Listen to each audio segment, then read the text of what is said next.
Derby County are still rumoured to be looking at a few free agents, with John Eustace rumoured to be talking to the coaching staff over the course of this weekend about potential recruitment opportunities within the free agent window. Now, we all know there's tons of quality about there in the free agent market, but as mentioned a few days ago, their fitness levels will not be where they need to be in order for them to play on Saturday, should one come in before then. Now, in my opinion, I think looking at the free agent market is a really smart play by Derby County and John Eustace. You look at some of the areas on the pitch where we need numbers, and there's definitely players available for us to pick up. You obviously look at the squad numbers and registration numbers. I believe we have 22 over the age of 21, which means that's 22 registered.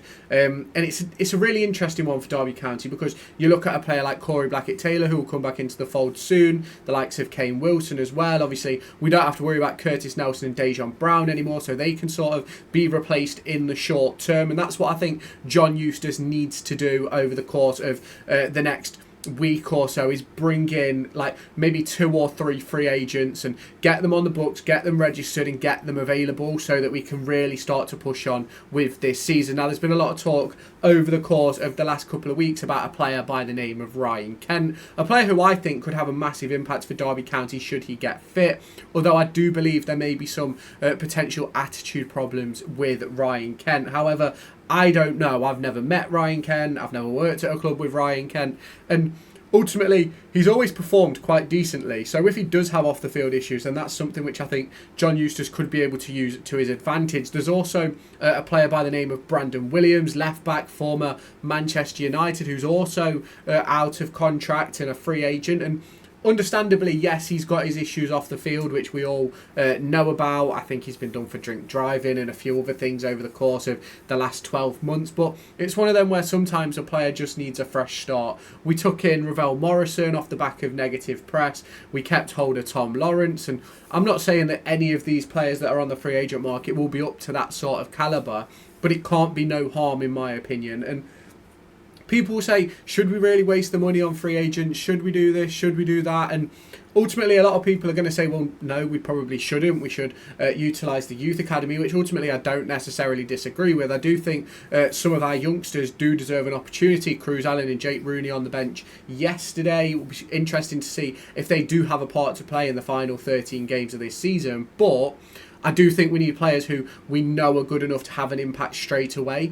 It's hard to call on a youngster who's never played at the level. It's hard to call on a player who's not even made his debut to sort of try and be that saviour. Whereas if you pick up a Ryan Kent and give him sort of the ego boost of, you're our number one man, we want you to save this season for us, I think that could be a massive boost for him. And even for someone like Brandon Williams, you're coming in, you're going to be our number one option. If all goes well, 3-year contract at the end of the season, like so on and so forth. Do you know what I mean? I think you go back to the administration season with the likes of Ravel Morrison, the likes of Tom Lawrence and players like that. They sort of were revitalised by the fact that they were the main men for us. And that's what some players need. They need to be that set in stone number one option. They need to know they're valued and know they're loved. And ultimately, at Derby County, we don't have players with that sort of ego. And in my opinion, I think you need ego to win football matches. You need ego for someone to take over a game. And we don't have it in midfield. We don't have it in the forward line. And it's okay in League One not to have ego when you've got the best squad. But when you're in a league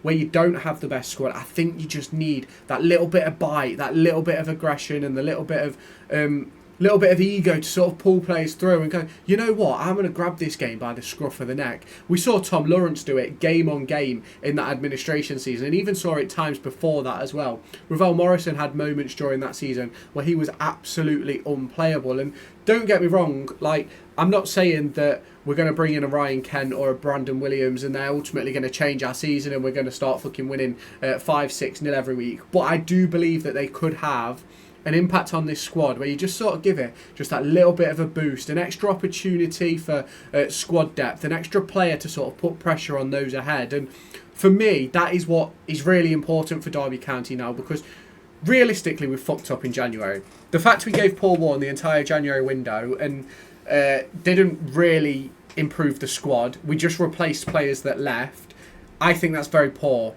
Whether that was on Paul Warren, whether it was on David Clowes, whether it was on Stephen Pearce, I can't say for sure. We know there was 3 deals on deadline day that fell through for whatever reason. Did the club pull out? Did Paul Warne say no? Did the other clubs pull out? Like, we don't know what the circumstance is, and we probably never ever will. But the thing that comes with that is you have to see changes in the squad that we already have.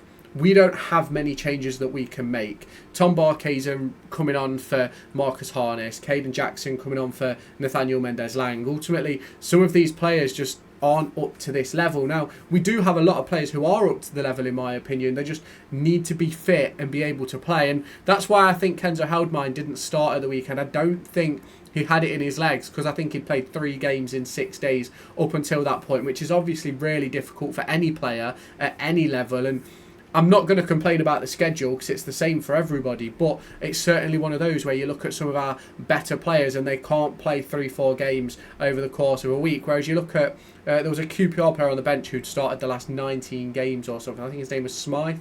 And you look at situations like that and it's crazy for Derby, because yes, we have players that have started consistently across the course of the season, but pretty much everybody has had to have spells out of the team, and I think Ibu's coming up for his step out of the team, and bringing in free agents that could potentially improve the squad, like a Ryan Kent, like a Brandon Williams. It offers that extra opportunity to those players in the forward line, in the midfield, in the back four to make those changes, and that's what I think Derby County are going to need over the course of the next 13 games. We've got a free week coming up where we don't play during the week. It's full training, I believe.